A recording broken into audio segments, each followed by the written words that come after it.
हरिओम.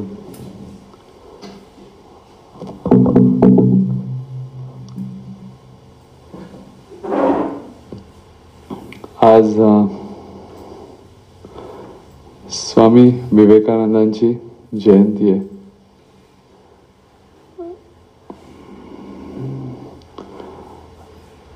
आपल्या स्वामीजींनी स्वामी विवेकानंदांबद्दल वेळोवेळी प्रबोधनामधनं ज्या ज्या गोष्टी सांगितल्या त्या आपण अनेकांनी अनेक वर्ष ऐकलेल्या आहेत. स्वामीजींनी कन्याकुमारीला विशेष शिबिरच घेतलं होतं.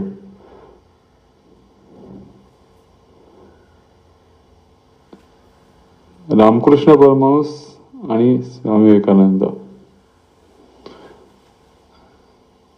एक गुरु आणि शिष्य म्हणून स्वामीजींच्याकडनं जे ऐकायला मिळालं त्यांचं नातं ते फारच विलक्षण आहे. म्हणजे असं गुरु आणि शिष्याचं नातं आणि त्याच्या आधारावर जे वेदांताचं तत्वज्ञान स्वामीजींनी संपूर्ण विश्वामध्ये प्रसृत केलं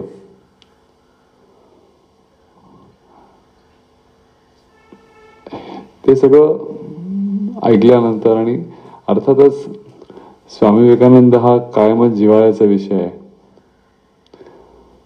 त्यांचं चरित्र असू दे, त्यांचं तत्वज्ञान असू दे,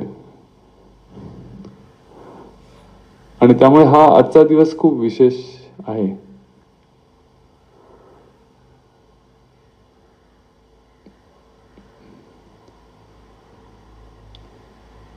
खऱ्या अर्थाने युगनायक अशी प्रतिमा भारतामध्ये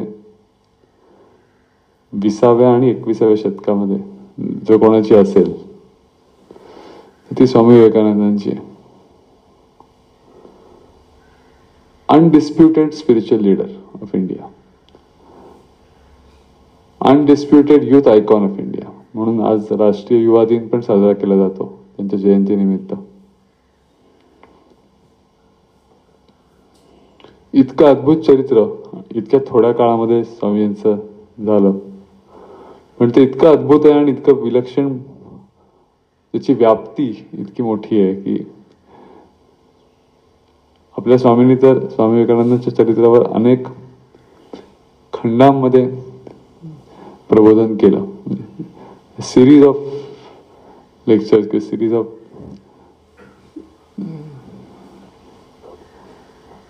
त्याच्या अनेक सीडीज निघू शकतील एवढं विवेचन स्वामीजींनी केलेलं आहे. त्याच्यामुळे आपल्याला जो काही थोडा वेळ उपलब्ध आहे त्याच्यामध्ये थोडंसं काहीतरी अवगाहन आपण या स्वामी विवेकानंदांच्या आयुष्यामध्ये करू शकतो.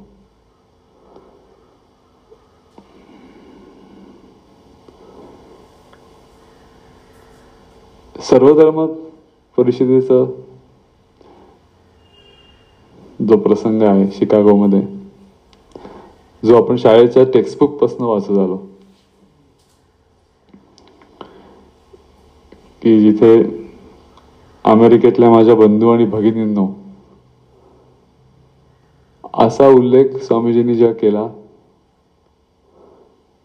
त्यांच्या भाषणाच्या सुरुवातीला, तेव्हा 7,000 लोक होती तिथे ऐकायला. आणि त्यांनी अक्षरशः स्टँडिंग ओवेशन आपण ज्याला म्हणतो असं 2 मिनिटं टाळ्या वाजवत राहिले होते. त्याचं महत्वाचं कारण म्हणजे त्या परिषदेमध्ये अनेक वेगवेगळ्या धर्माचं प्रतिनिधित्व करणारी लोक मंडळी आली होती जगामधनं, आणि ते आपला धर्म कसा श्रेष्ठ आहे, आमचं तत्वज्ञानच हे कसं श्रेष्ठ आहे असं बोलत होते. स्वामीजींचं ते शिकागोतलं व्याख्यान आणि त्याच्यानंतर अमेरिकेत अनेक ठिकाणी त्यांची व्याख्यानं झाली. कुठेही त्यांनी आमचा धर्म कसा श्रेष्ठ कधीही ते बोलले नाही. शिकागोच्या संपूर्ण व्याख्यानाचा हेतू हा तर सगळ्या धर्मांना एकत्र यायची गरज आणि माणसाला मुळात जास्तीत जास्त सहिष्णू होण्याची गरज का आहे याचं प्रतिपादन त्याला करायचं होतं. आणि म्हणून ते अमेरिकेतल्या बंधूंना बघून असा उद्गार केल्यावरच लोक तिथे चाट पडली. एका अर्थाने तेव्हा अमेरिका महासत्ता म्हणून उदयाला येत होती आणि त्या काळामध्ये हजारो वर्षाची वेदांताची परंपरा या हिंदू भूमीला लाभलेली आहे, ज्या परंपरेमध्ये माणसाचं आयुष्य अत्यंत उदात्त पातळीवर कसं जगता येईल याचं सार सांगितलेलं आहे. या दोन्ही गोष्टींना एकत्र आपण आणू शकतो असं ते प्रतिपादन होतं. म्हणजे खऱ्या अर्थाने पाश्चिमात्य आणि पौर्वात्य यांच्यामध्ये सेतू साधण्याचा प्रयत्न जर कोणी केला असेल तर स्वामी विवेकानंदांनी पहिल्यांदा केला. ईस्ट मीट्स द वेस्ट असं ते म्हणतात ना, पूर्व आणि पश्चिम हे एकत्र आले पाहिजेत, विज्ञान आणि अध्यात्म एकत्र आलं पाहिजे, ह्याची सांगड एका पातळीवर घालायचा प्रयत्न स्वामी विवेकानंदांनी केला. तशी मुहूर्तमेढ त्यांनी लावली. त्याच्यानंतर त्यांचे अनेक दौरे झाले. अमेरिकेत ते परत गेले, चीनमध्ये गेले, युरोपात गेले. अमेरिकेत त्यांनी 2 मोठ्या इन्स्टिट्यूट स्थापल्या, New York Vedanta society of New York आणि वेदांत सोसायटी ऑफ कॅलिफोर्निया. म्हणजे एक ईस्ट कोस्ट आणि वेस्ट कोस्ट दोन्ही ठिकाणी त्यांनी खूप मोठ्या एस्टॅब्लिशमेंट केल्या की आता खूप मोठ्या प्रमाणात फ्लरिश झालेल्या आहेत. तर हे सगळं कसं काय जमलं त्यांना? वयाच्या फक्त 39 वर्षाचं चरित्र आहे त्यांचं. ते स्वतःच म्हणले होते की मी 40शी पाहणार नाही. त्याप्रमाणे त्यांनी नाही पाहिली 40शी. 7 महिने आधीच त्यांनी देह ठेवला. म्हणजे ज्या प्रकारे त्यांची महासमाधी झाली ते देह ठेवलाच अगदी क्लिअर कट कोणालाही कळू शकतं चरित्र वाचल्यावर. आणि रामकृष्ण परमहंस म्हणलेही होते की ज्या दिवशी नरेंद्राला कळेल की तो खरा कोण आहे त्या दिवशी तो देह सोडून देईल, तो राहणार नाही जास्त, असं त्यांचं भाकीत होतं. जोपर्यंत त्याला माहिती नाहीये तोपर्यंत त्या देहामध्ये कार्यरत आहे, तोपर्यंत मला सगळं माझं काम करून घ्यायचंय. त्याच्याबद्दल असं म्हणतात की रामकृष्णांनी सांगितलेलं आहे की रामकृष्णांच्या एकदा भावसमाधीमध्ये असताना त्यांच्या शब्दात वर्णन आहे की नक्षत्रांच्या प्रकाशाच्या पलीकडे मी जात राहिलो आणि खूप पलीकडे गेल्यावर मला आपण जे सप्तर्षी म्हणतो 7 ऋषी, असे 7 ऋषी ध्यानमग्न असलेले दिसले. ते मी पाहिले आणि तिथे एक चिदघन होता. तो चिदघनाने एकदम लहान बालकाचं रूप धारण केलं आणि ते लहान बालक ते 7 ऋषी ध्यानमग्न होते. त्याच्यापैकी एका ऋषीच्या जवळ गेलं आणि त्याच्या गळ्यात हात घालून त्याला हलवायला लागलं की उठ उठ, तुला माझ्याबरोबर परत खाली यायचंय. आणि असं हलवल्यावर ते ऋषी ध्यानामधनं खाली आले. त्यांनी डोळे उघडले, त्या बालकाकडे पाहिलं आणि डोळ्यानेच अनुमोदन दिलं, हो मी येतो म्हणून. आणि त्या अनुमोदनानंतर ते बालक परत तिथनं अंतर्धान पाहून परत पृथ्वीवर आलं. रामकृष्ण असं म्हणले की ते जे बालक होतं त्या भावसमाधीमधलं ते म्हणजे मी होतो, आणि जे ऋषी होते तो नरेंद्र आहे. आणि असं म्हणतात की नरेंद्रची पहिली भेट जेव्हा झाली तेव्हा रामकृष्णांनी त्याचे डोळे पाहिल्या ओळखले की अरे हेच ते डोळे ऋषींचे जे मला दिसले होते, हाच तो आलाय माझ्याकडे. काही संवाद साधायचा पण प्रसंग घडला नाही. म्हणजे विवेकानंदांच्या बाजूने ते लहानपणापासून खूपच शोध घेत होते. आधी ब्राह्मण समाजामध्ये ते गेले, त्याच्या आधी लहानपणीच्या त्यांच्या अनेक अशा कथा प्रसंग आहेत की ईश्वराचा शोध किती लहानपणी एखाद्या व्यक्तीला घ्यावा अशी प्रेरणा निर्माण होऊ शकते. एकतर नरेंद्रनाथ दत्त त्यांचं नाव पूर्वाश्रमीचं, त्यांच्या आईची अशी इच्छा होती की आपल्या पोटी शंकराने जन्म घ्यावा, शिवानी जन्म घ्यावा, आणि म्हणून तिने त्या साधना करायच्या. त्यांचे वडील अटॉर्नी जनरल होते आणि जेव्हा जन्म झाला त्याच्यानंतर हा बालक हा एवढा खट्याळ खोडकर होता. विश्वनाथ दत्त वडिलांचं नाव. इतका खट्याळ आणि खोडकर होता की आई म्हणायची मी शिवालाच अवतार घ्यायला सांगितलं होतं आणि त्या शिवानी कोणाला पाठवलंय, हे शिवाचं भूत पाठवलंय असं म्हणायचे. एक आडदांड भैरव पाठवला असं म्हणायची, नाही तर भूत पाठवलंय असं म्हणायची. आणि लहानपणी सुद्धा नरेंद्र म्हणायचे हो मी भूत आहे पण शिवाचं भूत आहे, शंकर भूत असलं तरी शंकराचं भूत आहे लक्षात ठेव. आणि प्रचंड त्रास, म्हणजे असे अनेक प्रसंग आहेत की याच्यामध्ये ती उचलायची शेवटी आणि नळाखाली ठेवायची गार पाण्याची, मग हा शांत व्हायचा. इतक्या खोड्या अंगात होत्या. पण त्याचबरोबर त्यांना ध्यानाची पण अतिशय आवड होती. म्हणजे खेळ खेळ म्हणून काय खेळायचं लहानपणी, तर ध्यान आपण करूया. आता लहान मुलांना जमवूनच ते ध्यान ध्यान खेळायचे. आणि त्या ह्याच्यामध्ये काही माहिती नसताना, कुठलंही काही तेव्हा कोणी भेटलेलं नसताना त्यांना अनेक वेळा लोकांनी असं ध्यानमग्न अवस्थेत पाहिलेलं आहे, अगदी लहानपणीच. दुसरी गोष्ट फार विलक्षण त्यांच्या बाबतीत म्हणजे एकतर प्रचंड अंगात ताकद होती. असं म्हणतात त्यांचा जन्म कायस्थ कुळात झाला, जो मिश्र वर्ण समजला जातो ब्राह्मण आणि क्षत्रियांचा. असं वर्णन करतात की त्यांच्यामध्ये दोन्ही गोष्टींचं कॉम्बिनेशन होतं की अत्यंत प्रगल्भ अशी प्रज्ञा पण होती लहानपणापासून आणि अत्यंत भयंकर ताकदही होती.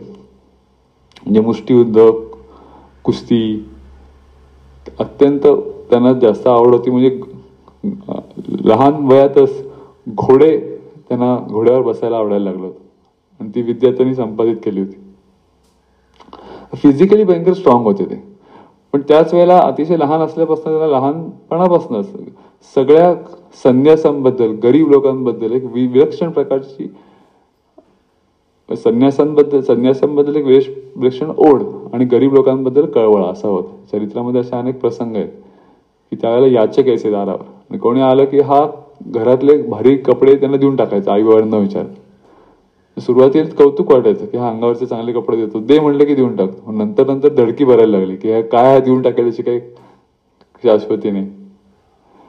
असे अनेक प्रसंग आहेत की जे दर्शवतात की काय सामान्य प्रकरण नव्हतं लहानपणापासूनच. आणि शोध ईश्वराचा घेता घेता जेव्हा ब्राह्मण समाजाच्या मध्ये ते गेले तेव्हा त्यांना कोणीतरी सांगितलं की दोन प्रसंग घडले. कोणीतरी सांगितलं तू ह्याच्या भानगडीत पडू नकोस, ब्राह्मण समाजामधनं तुला, कारण ब्राह्मण समाज हा मुळात सगुण ईश्वर मानणारा नव्हताच, तू दुसरीकडे कुठेतरी जा. आणि दुसरा प्रसंग घडला तो म्हणजे त्यांना त्याच्या आर्ट्समध्ये जेव्हा ग्रॅज्युएशन करत होते तेव्हा हेस्टी नावाचे एक प्रोफेसर होते. त्यांनी वर्ड्सवर्थची कविता एकदा शिकवताना त्या कवितेमध्ये ट्रान्स हा शब्द होता आणि ट्रान्स हा शब्दाचं ते समजून सांगत होते की ट्रान्स म्हणजे काय. तेव्हा ते म्हणले की तुम्हाला ट्रान्स किती मी सांगितलं तरी कळणार नाही, तुम्हाला जर पाहायचं असेल ना तर त्या कलकत्त्याला दक्षिणेश्वरीला जा, तिथे एक पुजारी आहे तो त्याच अवस्थेमध्ये असतो असं यांनी ऐकलं. ते म्हणले कोण येतो पुजारी. मग तेव्हा त्यांना पहिल्यांदा कळलं की रामकृष्ण परमहंस असं नावाचा कोणतरी पुजारी आहे, तो या वर्ड्सवर्थच्या कवितेच्या ट्रान्स या अवस्थेमध्ये असतो. आणि त्यांना कुतूहल निर्माण झालं की त्याला पाहायचंय मला, काय ती अवस्था असते. आणि मग तो प्रसंग आला की सुरेंद्रनाथ मित्र नावाचे त्यांचे जवळ राहणारे होते, त्यांनी रामकृष्ण परमहंसांना एकदा घरी बोलवलं होतं एका कार्यक्रमासाठी. आणि छोटा कार्यक्रम होता, याच्यामध्ये कोणीतरी गायन करायला पाहिजे होतं आणि त्यांना मिळालं नाही म्हणून त्यांनी नरेंद्रला सांगितले हे उत्तम गायचे पण आवाज पण खूप छान होता, तर तू गायशील का. ते तयार झाले लगेच. आणि मन चलो निजो निकेतने हे जे सुप्रसिद्ध बंगाली भजन आहे ते तेव्हा त्यांनी म्हटलं. विवेकानंदांच्या आयुष्यात असं आहे की ते भजन रामकृष्ण परमहंसाच्या समोर म्हटलेलं पहिलं भजन आणि देह ठेवताना पण म्हटलेलं शेवटचं भजन सेम. तर ते मन चलो निजो निकेतने हे म्हणत असतानाच रामकृष्णांनी ओळखलं डोळे पाहून. आणि मग नंतर त्यांना बोलवलं शेजारी आणि सांगितलं की तो फारच जबरदस्त संवाद आहे की तू कुठे होतास इतके दिवस, किती वेळ वाट पाहतोय मी तुझी. या सगळ्या लोकांच्या, संसारी लोकांच्या बरोबर राहून त्यांच्या प्रपंचातल्या गोष्टी ऐकून माझे कान किटलेत. तुझ्या शोधात मी होतो, तू इतका वेळ का लावलास. 18 वर्षाचे भक्त होते त्यावेळेस. त्यांना काही कळेच नाही काय चाललंय. म्हणजे नरेंद्राचं पहिलं इंटरप्रिटेशन स्वतःच्या गुरुबद्दल की वेडा माणूस आहे असं होतं. त्याच्यानंतर मित्रांना सांगितलं की यांना दाखवायची गरज आहे मला. ते काही आता जे काही बोलले माझ्यासाठी वाट पाहतायत वगैरे, तू कुठे होतास वगैरे, ते खरंच म्हणजे काही खरं नाही. मी काय यांच्याकडे जाणार नाही परत. पण असं ते म्हणत असताना त्यांनी त्याला निमंत्रण दिलं होतं की तू ये दक्षिणेश्वरला, मला माझ्याकडे ये एकदा. म्हणजे वरकरणी लोकांशी असं म्हणत होतं की हे काही खरं नाहीये, मला तर हे काही साधे वाटत. अत्यंत बुद्धिब्राह्मण्यवादी होते ते. पण तरी पण आंतरिक ओढ लागून राहिली. आणि मग ती जी सुप्रसिद्ध भेट आहे जेव्हा ते गेले, कारण तो प्रश्न होताच की अनेक लोकांना आतापर्यंत विचारलं होतं त्यांनी की तुम्ही ईश्वराला बघितलंय का हे मला सांगा. अनुभूतीजन्य ज्ञान झालेली व्यक्ती मला पाहिजे. बुद्धीच्या पातळीवर मी सगळं मिळवलेलं आहे. आणि खरं तर त्यांनी मिळवलं होतं. त्यांच्याकडे विलक्षण अशी स्मरणशक्ती होती आणि ग्रहणशक्ती दोन्ही होतं. असं म्हणतात ते BA करत असताना त्यांनी इतक्या कमी कालावधीत जवळजवळ सगळ्या पाश्चिमात्य तत्वज्ञानाचा अभ्यास करून ते मोकळे झाले होते. त्या काळात जे होते Emmanuel can't, Hegel, Schopenhauer, Darwin, मला वाटतं हर्बर्ट स्पेन्सर त्यांचा खूप आवडता. त्याच्या काही ट्रान्सलेशन्स वगैरे पण केली होती. फ्रेंच राज्यकंतीचा खूप अभ्यास त्या काळात त्यांनी BA करताना केला. असं म्हणतात की rise and fall of Roman empire असे 4 खंड तेव्हा होते. तर त्यांना जेव्हा ते दिले त्यांनी सलग 3 रात्री ते 4 खंड पहिल्यांदा वाचून काढले. अभ्यासाला जागा नव्हती म्हणून ते त्यांच्या आईच्या आईकडे जायचे. पोटमाळा होता, सतरंजी टाकायचे आणि जे बसायचे ते उठायचेच नाही. सलग 28 तास 72 तास ते टॉग म्हणायचे. टॉग तिथे ते बसून राहायचे आणि सगळं वाचल्याशिवाय उठायचेच नाही. आणि प्रचंड ग्रहण क्षमता आणि स्मरणशक्ती. जे काय वाचले तसं एकदा वाचून एक पाठी ज्याला आपण म्हणतो तसा प्रकार होता. तर हे सगळं कोळून प्यायल्यानंतर, पाश्चिमात्य तत्वज्ञान कोळून प्यायल्यानंतर, त्याच्यानंतर त्यांची जी काही आस होती ती भागली नव्हती की नाही ईश्वराची अनुभूती यांनी होणार नाही. लहानपणापासून रामायण महाभारताचे बाळकडू घरी मिळाले होतेच, पण मग हे कुठे मिळेल असं करताना हा प्रश्न ते अनेक लोकांना विचारलं होतं. की देवेंद्रनाथ टागोर त्या काळातलं सगळ्यात मोठे व्यक्तिमत्व, त्यांनाही त्यांनी जाऊन विचारलं होतं की तुम्ही देव पाहिलाय का. एकच प्रश्न विचारायचा की तुम्ही देव पाहिलाय का. आणि कुठलाही माणूस असं विचारल्यावर थोडा कचरतोच ना. देव पाहिलाय का असं म्हणल्यावर काहीतरी तो सारवासारव करायची उत्तर देतो. असं म्हणल्याच्या लक्ष यायचं की यांनी काही पाहिलेलं नाही. आणि म्हणून रामकृष्ण परमहंसाच्या बाबतीत त्यांना असं वाटलं की हा प्रश्न किती हा माणूस वेडसर दिसा असला तरी ह्यांना जाऊन हा प्रश्न विचारू आपण. आणि म्हणून ते जेव्हा गेले प्रत्यक्ष भेटायला पहिल्यांदा, तुम्ही देव पाहिलाय का, एकच प्रश्न. तेव्हा रामकृष्ण तो प्रश्न संपायच्या आधी त्यांना म्हटले हो पाहिलाय. आणि तुला जेवढा स्पष्ट पाहतोय त्याच्यापेक्षाही जास्त स्पष्ट पाहिलाय. असं नाही की रामकृष्णाला चष्मा होता, थोडस दुसरं दिसत होतं, चष्मा घातला नव्हता म्हणून असं नव्हतं. ते त्याच्याही पेक्षा स्पष्ट मी देवाला पाहतोय आणि तूही त्याला पाहू शकशील जर मी काय सांगतोय तू ऐकलंस तर. असं उत्तर देणारी व्यक्ती आयुष्यात त्यांना पहिल्यांदाच भेटली होती. आणि तिथेच ते थांबलं नाही. मग रामकृष्ण परमहंसांनी असं म्हणतात की एक क्षणही त्याला विलग होऊन दिला नाही, कारण ते म्हणते फार थोडा काळ आहे, मला जे काही तुला द्यायचं याच्याकरता. दुसऱ्याच भेटीत त्यांना बोलवलं आणि त्यांच्या छातीवर उजवा पाय ठेवला. त्या ज्ञानाच्या भूमिकेमध्ये जे आपण म्हणतो ना असंशक्ती, दुसरं ते पाय उजवा ठेवल्यावर ते सगळं भिंती गोलगोल फिरायला लागल्या आणि सगळे जग गोलगोल फिरत फिरत फिरत फिरत शून्यात नाहीसं होतंय असं अशी जाणीव त्यांना व्हायला लागली. आणि ते जोरांनी ओरडल्यावर असं काय करताय, माझ्या आई आहेत, घरी बाबा आहे असं म्हणल्यावर मोठ्या मोठ्यांनी हसले आणि पाय काढला. ते म्हणले ठीक आहे, या गोष्टी यथाकाळ जेव्हा व्हायच्या तेव्हा होतील, आता मी काही करत नाही जास्त आता. तर त्यांच्या लक्षात आलं की हे जे काय आहे, असं शारदानंदांनी रामकृष्णाच्या चरित्रामध्ये लिहिलं आहे की शांभवी दीक्षा तेव्हा त्यांना प्रदान केली. शांभवी दीक्षेचा अनुग्रह रामकृष्णांनी विवेकानंदांना त्या स्पर्शातनं दिला की ज्याच्यामध्ये मुळात त्यांच्या आंतरिक शक्ती ज्या होत्या, दैवी शक्ती, त्या फक्त जागृत करायच्या होत्या त्यांना कार्य करण्याकरता. ते काम तिथे केलं त्यांनी. आणि त्यांचं जे म्हणणं होतं, अद्वैत तत्वज्ञानाचा ओढा त्यांचा होताच. रामकृष्णांकडे गेल्यावर त्याचा अभ्यास चालू झाला. आणि अद्वैत तत्वज्ञानात जे सांगितलेलं आहे ती अंतिम अवस्था मला जोपर्यंत प्राप्त होत नाही तोपर्यंत मला दुसरं काही नको, हा त्यांचा स्टँड होता. रामकृष्णांनी ती दिली त्यांना. आणि ती दिल्यावर असं वर्णन आहे की ते कित्येक दिवस त्याच्यामधनं बाहेरच यायचे नाही, निर्विकल्प समाधीमधनं. आणि मग जेव्हा रामकृष्ण म्हणलं की आता हे बास झालं नरेंद्र, हे काय तुझ्या आयुष्याचं मुख्य ध्येय नाहीये, तुला इथे त्याच्यासाठी बोलवलेलं नाहीये. तुला जे करायचं कार्य ते लोकशिक्षणाचं कार्य करायचंय, लोककल्याणाचं कार्य करायचंय सगळ्या जगामध्ये. तर तेव्हा ते म्हणले नाही अजिबात, मी काय असं माझ्याने काही होणार नाही. मग त्यावेळेला ते म्हणले की तू इतका स्वार्थी असशील असं मला वाटलं नव्हतं. मला असं वाटलं तुझं व्यक्तिमत्व एखाद्या वटवृक्षासारखं आहे, जे हजारो लाखो पांतस्थ तुझ्या खाली येऊन तुझा आश्रय घेतील, पण तू तर एकदमच स्वार्थी निघालास. आणि असं करून शेवटी त्यांनी त्यांना तयार केलंच. विवेकानंद आणि रामकृष्णाचं चरित्र एक त्यांचे संवाद वाचताना असं लक्षात येतं की दोघांची व्यक्तिमत्व ही अत्यंत वेगळी व्यक्तिमत्व आहे. हे कुठलीही गोष्ट सहज ऍक्सेप्ट करणारे नाहीये विवेकानंद. आणि त्यामुळे अनेक प्रकारचे मतभेद गुरु शिष्यांच्या नात्यामध्ये.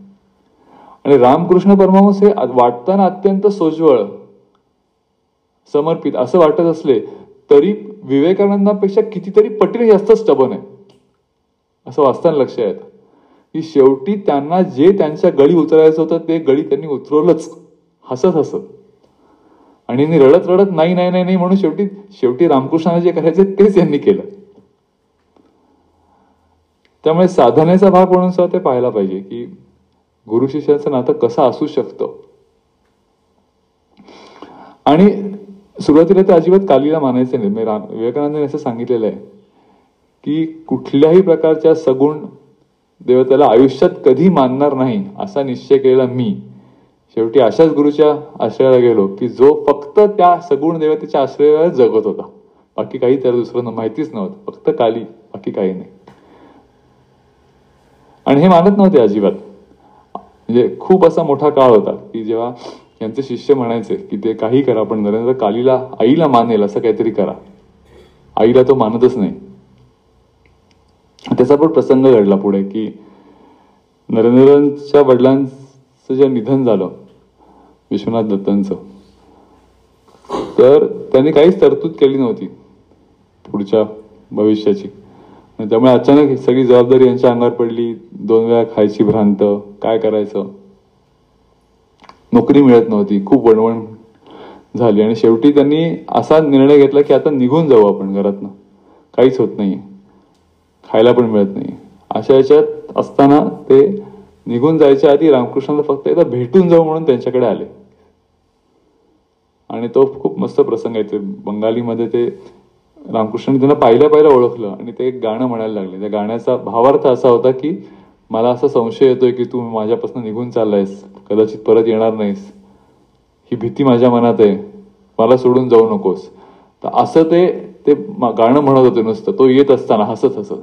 आणि त्या गाण्यामुळे यांचा बांध पूर्ण फुटला की मला सोडून जाऊ नकोस. त्याचं ध्रुवपद होतं की मला तू सोडून जाऊ नकोस.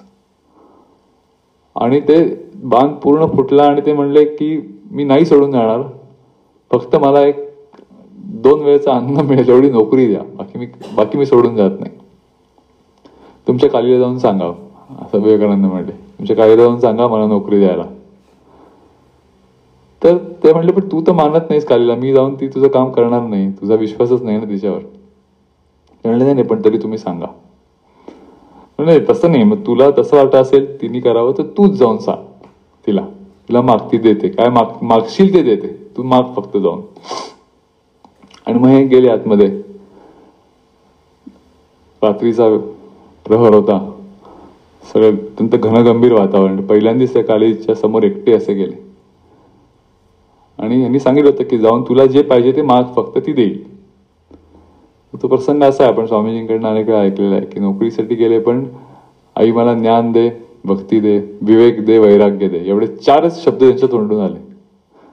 परत आले, यांनी विचारलं काय मागितलंस का? म्हणजे नाही, मागू नाही शकलो, नोकरी दे, हे 4च गोष्टी फक्त मागितल्या. म्हणजे परत जा. असं एकदा नाही, दोनदा नाही, 3दा झालं. हे 3ही वेळा जायचे, तोंडात शब्द यायचा नाही.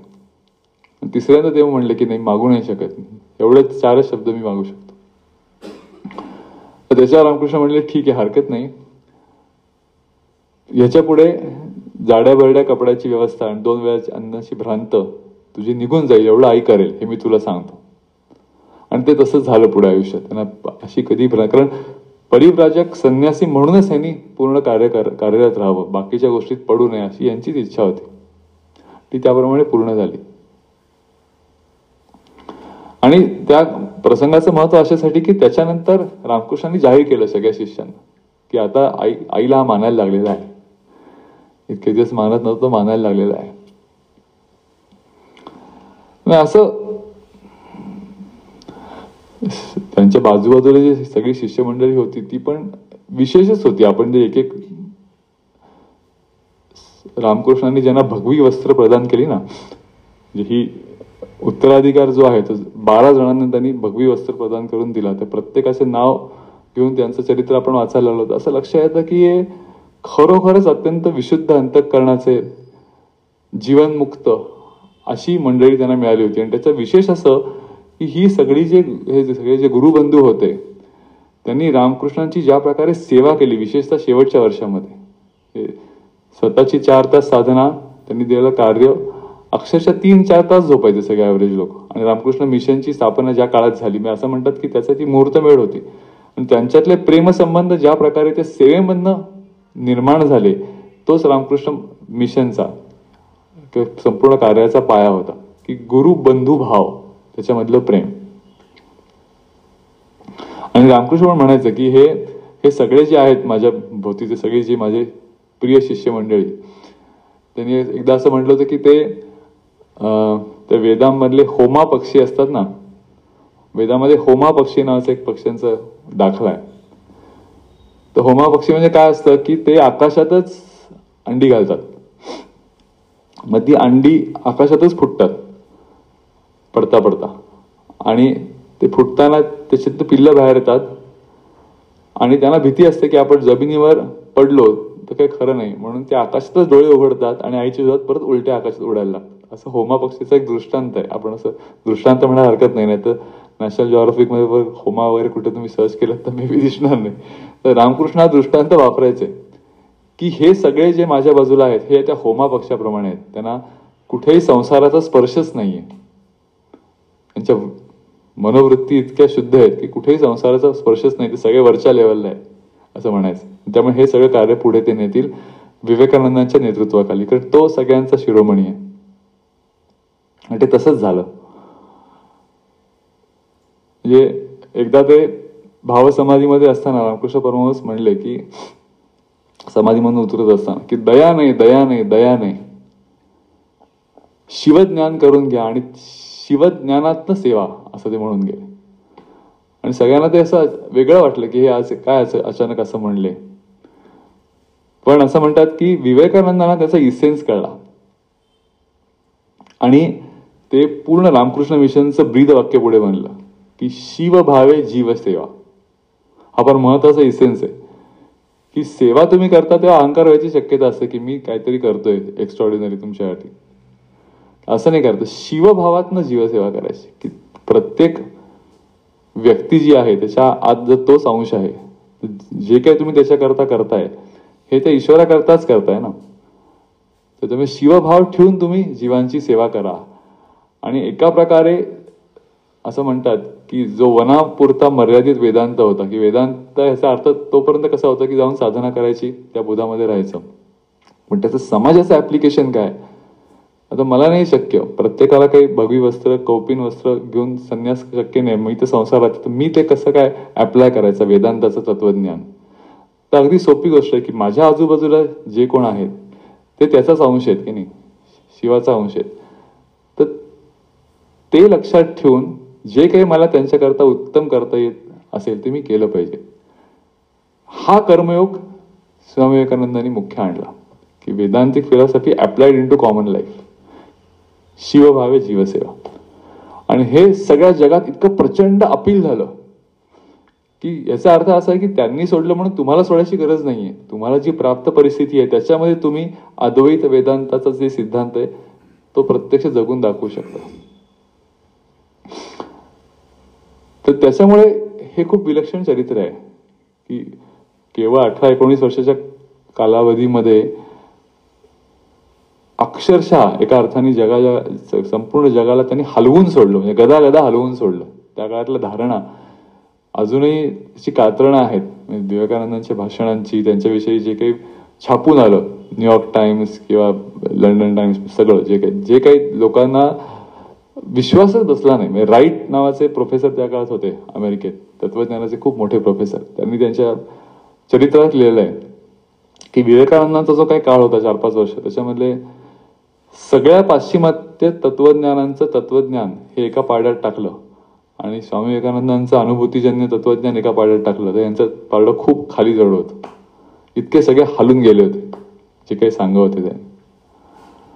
आणि म्हणून आपण विशेषतः यांच्या चरित्राचं आणि अद्वैत वेदांत जो आहे की जो पूर्वापार भारतामध्ये होताच. स्वामी विवेकानंदही म्हणले की मी काही नव्याने काही सांगत नाहीये, जी आमची परंपरा आहे ती मी एस्टॅब्लिश करतोय, फक्त रिएस्टॅब्लिश करतोय. आणि त्या प्रकारे ती केली की एकच तत्व आहे सगळीकडे आणि त्या तत्वाचाच अंश प्रत्येकाच्या मध्ये आहे. तर असं हे विलक्षण व्यक्तिमत्व मकर संक्रांतीच्या शुभदिनी त्यांचा जन्म झाला, पौष कृष्ण सप्तमीला. तो हा आजचा दिवस. आणि भारतामध्ये सगळीकडेच, भारतामध्ये कशाला जगामध्ये अनेक ठिकाणी हा दिवस विशेष प्रकारे साजरा केला जातो.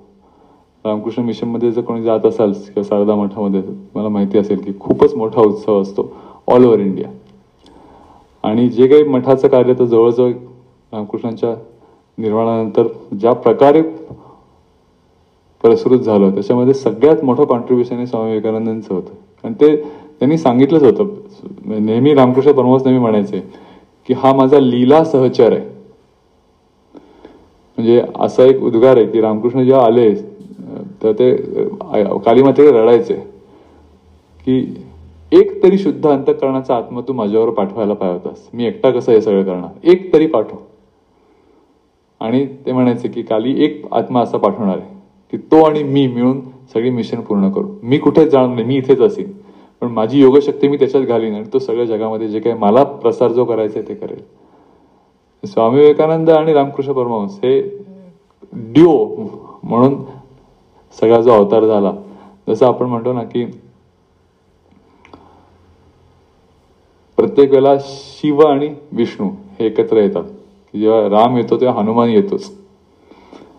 तर तसं ते होतं की एक हे मुळात लहानपणापासनं हनुमानावर विशेष त्यांची श्रद्धा होती. ते म्हणायचे की प्रत्येकाने हनुमानाची उपासना लहानपणी केलीच पाहिजे, ऑप्शन नाही, बाकी दुसरं करा किंवा करू नका. त्यांच्या घरी रामाचं आणि सीतेची एक मूर्ती होती. कोणीतरी त्यांना सांगितलं होतं की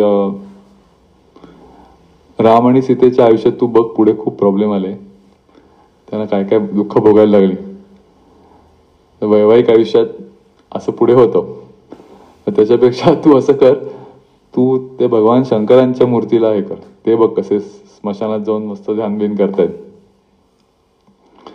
आणि यांनी खरंच ती मूर्ती काढून टाकली आणि मग ते शिवाकडे वळले. त्यांना माहिती नव्हतं की तेही मॅरिड आहेत आणि स्मशानात याचं कारण मे बी त्यांचंही वेगळं आहे. पण लहानपणापासून अत्यंत वैराग्यशील, वृत्ती आणि हनुमानाचे उपासक ते होते. त्याच्यामुळे ही शक्तीची उपासना जी होती ही पुढे त्यांना खूप कामाला आली. ज्या प्रकारे विवेकानंदांचं आयुष्य जगले, अक्षरशः ॲव्हरेज 2 ते 3 तास झोपेवर 18 ते 20 तास काम त्यांनी ते 20 वर्ष केले. त्याच्याशिवाय एवढ्या 19 वर्षामध्ये असं काम होऊच शकत नाही. आणि हे करत असताना ही जी काही रामकृष्णांची योगशक्ती होती त्यांच्या पूर्ण पाठीशी होती, तो त्याचाच अंश होते. त्याचे अनेक विवेकानंदांबद्दल बोलायचं म्हणतं तर इतक्या गोष्टी आहेत. पुण्यामध्ये येऊन गेले ते स्वामी विवेकानंद, आपल्याला माहिती असेल 10 दिवस पुण्यात राहिले होते, टिळकांच्या घरी राहिले होते. तो प्रसंग असा आहे की ते आणि लोकमान्य टिळक एकदा आगगाडीतनं एकत्र आले इकडे, आणि लोकमान्य टिळक इतके विलक्षण प्रभावी झाले. तेव्हा यांचं काही ते लाईमलाईट मध्ये आले नव्हते. शिकागोच्या शिकागोमध्ये, शिकागोला जायच्या आधीची घटना आहे ती. शांत बसले होते, काही ते बोलतही नव्हते. पण लोकमान्य टिळक इतके प्रभावित झाले, ते म्हणले माझ्या घरी तुम्ही याल का एक दिवस तरी, असं म्हणून ते तब्बल 10 दिवस टिळकांच्या घरी पुण्यात राहिले होते स्वामी विवेकानंद. ते डेक्कन क्लबला घेऊन जायचे त्यांना. पण त्या भेटीचा फारसा तपशील उपलब्ध नाहीये की त्यावेळेला काय चर्चा झाल्या, काय झालं. पण जेव्हा ते शिकागोला प्रसिद्ध झाले तेव्हा टिळकांना कळलं की हाच संन्यासी जो आपल्याकडे राहिला होता. ऑब्व्हियसली कळणारच. आणि मग त्यांनी पत्र लिहिलं की परत तुम्ही याल का एकदा. पण त्यांनी लगेच त्याचं उत्तर कळवलं की नाही, मी परत येणं होणार नाही पुण्याला आता. पण मग लोकमान्य टिळक एकदा त्यांना मुद्दामून भेटायला गेले बेलूरला, आणि त्या चर्चेचा हे मात्र वृत्तांत आहे. ते यांना म्हणले की गमतीत दोघे विनोदी होते स्वामी विवेकानंद. ते म्हणले काय जिथे पिकतं तिथे विकत नाही. मला माहिती तुम्ही महाराष्ट्रात खूप मोठं काम करताय, पण आपण उलट स्वॅप करू आपलं रोल. तुम्ही बंगालमध्ये, आम्ही महाराष्ट्रात जातो. तुम्ही बंगालचा कार्यक्रम, आम्ही महाराष्ट्राचं करतो. आपलं काम जास्त वाढेल असं गमतीत ते म्हणले. पण असं म्हणतात की लोकमान्य टिळकांना पुढे ज्या काही आंतरिक अनुभूती आल्या मंडालेच्या तुरुंगात असताना, तर त्यांना स्पष्टपणे असं होतं की स्वामी विवेकानंदांनी देह तेव्हा ठेवला होता की ती शक्ती पूर्ण आपल्या मागे आहे आता उभी. इथपासनं ते संपूर्ण राष्ट्रीय कार्यामध्ये सगळ्या जनमानसाला सहभागी करून कसं घ्यावं इथपर्यंत या सगळ्या रूपरेषा या विवेकानंदांनी लोकमान्यांनी दिला असं समजलं जातं. त्यामुळे अशा अनेक गोष्टी आहेत की हे जे राष्ट्रपुरुष असतात त्यांच्या मागच्या ज्या शक्ती असतात, आपण असं म्हणतो अध्यात्माचा काय संबंध आहे सगळ्या गोष्टीचा, असं नसतं. प्रत्यक्ष दृश्य जे असतं याच्यापेक्षा अदृश्यात अनेक गोष्टी घडत असतात की ज्याची आपल्याला साधना केल्याशिवाय थोडी पण कल्पना येणं अवघड असतं. जाणीव होत नाही तशी यावी आपल्याला. तर असं विलक्षण चरित्र आहे. आपण नेहमी त्याच्याविषयी थोडं थोडं कुठे ना कुठेतरी बोलतच असतो, ऐकतच असतो. अनेक प्रसंग आहेत कारण त्या चरित्रातले. पण आज त्या निमित्ताने जास्त प्रकर्षाने जाणीव होते जयंतीच्या निमित्ताने. खऱ्या अर्थाने विश्ववरेण्य असा शब्द ज्यांच्या बाबतीत वापरला जातो की कुठल्याही व्यक्तीला, मग ती देव मानणारी असू दे, विज्ञानवादी असू दे, विज्ञान भोळी असू दे, जसा देव भोळे असतात तसे विज्ञान भोळे पण लोक असतात, पण अनडिस्प्युटेडली एखाद्या व्यक्तीकडे पाहिलं असं वाटतं नाही ही बॉस आहे. असं जर कोणी असेल तर ती प्रतिमा स्वामी विवेकानंदांची आहे. कायमच तरुण प्रतिमा आहे, कारण ते मुळातच 39 वर्षी गेले. स्वामी विवेकानंदांमुळे कुठल्याच फोटोत आपले वृद्धबिद्ध दिसत नाही. ते कायमच योद्धा संन्यासी असा शब्द जो वापरला जातो, खऱ्या अर्थाने योद्धा संन्यासी होते. अनेक प्रकारच्या चुकीच्या रूढी भारतामध्ये मोडून काढण्यामध्ये स्वामी विवेकानंदांचा खूप महत्वाचा वाटा होता. जेव्हा ते शिकागोतून ते परत आले तेव्हा ते म्हणले की हा देश असा आहे की एका बाजूला पृथ्वीला कवेत किंवा आकाशाला कवेत घेईल असं तत्वज्ञान या भूमीमध्ये आहे, आणि दुसऱ्या बाजूला माणूस म्हणून सुद्धा लाज वाटेल अशा रूढी आणि परंपरा इथे चाललेल्या आहेत. विशेषतः स्त्रियांवरचे अत्याचार असू देत किंवा गरिबांचे हाल असू देत, दलितांचे हाल असू देत, या दोन्ही गोष्टीमध्ये जी फारकत होती आणि ते प्रचंड अस्वस्थ झाले होते. आणि त्याच्यावर त्यांच्या सगळ्याच लिखाणामध्ये खूप मोठे आसूड त्यांनी ओढलेले आहेत की तुमची थेअरी फार स्ट्रॉंग आहे, तुमचं तत्वज्ञान, इन प्रॅक्टिस तुमचं काहीतरी वेगळंच चाललेलं आहे. असं नाही असायला पाहिजे. त्याच्याकरता हा महात्मा भारतभर हिंडला. असं म्हणतात रामकृष्ण परमहंसांनी देह ठेवल्यावर विवेकानंदांनी पहिली कुठली गोष्ट केली असेल तर त्यांनी पदभ्रमण केलं पूर्ण भारतामध्ये. परिस्थिती पाहिला की मला प्रश्न जोपर्यंत मी समजून घेत नाही तोपर्यंत मला कळणार काय करायचं आहे. त्यामुळे आ सेतू हिमाचल आपल्याकडे पदभ्रमण केलेली जी मंडळी आहेत शंकराचार्यांपासून आधुनिक काळातल्या अगदी श्री एम पर्यंत, त्यात स्वामी विवेकानंदही होते. आणि म्हणूनच श्री एमनी ते वॉक ऑफ होप चालू केली. त्यांनी 12 जानेवारीच तारीख निवडली होती वॉक ऑफ होपला. कन्याकुमारीपासून चालत जे गेले हिमालय, ते 12 जानेवारीलाच तिथनं कन्याकुमारीच्या विवेकानंद स्मारकाचं दर्शन घेऊन ती सगळी वॉक ऑफ होप निघाली. त्यामुळे असे हे विलक्षण महापुरुष, युगनायक स्वामी विवेकानंद, की जे कायमच आपल्याला एक दीपस्तंभाप्रमाणे आहेत. अध्यात्माचा प्रवास करणाऱ्या प्रत्येक व्यक्तीला एक रोल मॉडेल कोणी पाहिजे असेल तर अनडिस्प्युटेड रोल मॉडेल. जसं 13वं शतक हे कायम ज्ञानेश्वर महाराजांमुळे लक्षात राहील, की 17वं शतक हे शिवाजी महाराजांमुळे लक्षात राहील, तसं 20वं आणि 21वं शतक हे अनेक शतकानंतर जर कोणी एक व्यक्ती मला सांगा तर ती स्वामी विवेकानंद, अनडिस्प्युटेडली, त्याच्यात शंकाच नाही. आणि म्हणून त्यांच्या विचाराचं, त्यांच्या चरित्राचं, प्रसंगाचं स्मरण आजच्या दिवशी करायचा योग आला. हरिओम.